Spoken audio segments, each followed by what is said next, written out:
can't do it. I just can't. I can't wait till Tuesday to talk about the release party because it was so amazing. So I'm just gonna do this, I'm just gonna talk about it, I'm just gonna post it early, and then I'm gonna do another video on Tuesday, and everything's gonna be okay. So I'm sitting at the train station waiting to fly home, and it's a little sad because you guys were awesome and I'm gonna miss you. So first I have to get the only sad thing about the release party day out of my way. I was sick, but I'm okay now, so I'm pretty sure the cumulative power of awesome cured me. So the release party was really awesome from like the first second that I got there. I got there and Emma had saved me a seat and I sat down next to friends that I never get to see, and it was fantastic. And then we're sitting there and we're talking and everybody's turning around like, oh, so I'm like, something must be going on.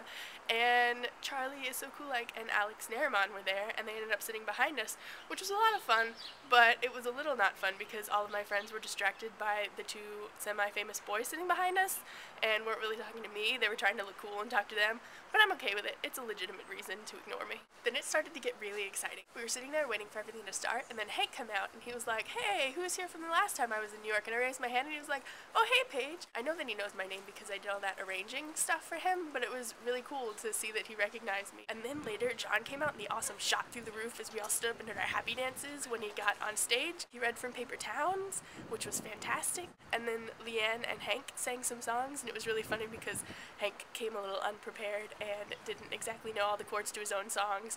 I mean, from all the arranging I've done, I probably know the chords to his songs better than he does.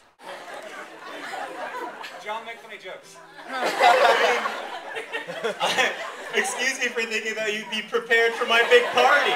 Well, she told about the Vaseline very specifically. There's a baby size, a mommy size, and a big fat daddy. And daddy is the one I need. I don't know why I need it, but you don't argue with Margot Roth Spiegelman. I agree. 3 whole catfish wrapped separately, a 6-pack of Mountain Dew, tissues and some feet, a dozen tulips, a bottle of water, a can of blue spray paint, a giant tub of Vaseline.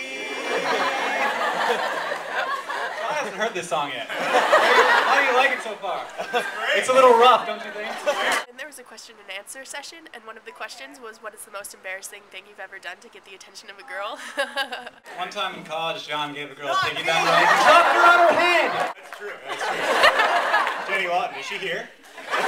She could be, she lives in New York. That makes me laugh a lot. And I was really excited because one of my theories about Paper Towns was almost right. Yeah. Are the arrows Margot and Q? No, but that's a good question. Almost, but for some reason they didn't do it right in the last part. Oh, okay. But almost. And I will finish this off with a couple of words of wisdom from people that you probably know. Remember kids, at Bed Bath & Beyond, you can get more than just beds and baths. Remember kids, Barnes & Noble offers same-day delivery in Manhattan. Remember kids, your mother says you're very nice and that's all that matters. Remember kids, Paper Towns is the best book you will read this year. Oh, also, I'm here at the airport and I just realized a couple of things. First off, I'm totally vlogging in an airport. I feel so legit. Secondly, my challenge from Courtney this week was to do a Question Tuesday, so if you have any questions you're dying for me to answer, leave them in the comments. Yay!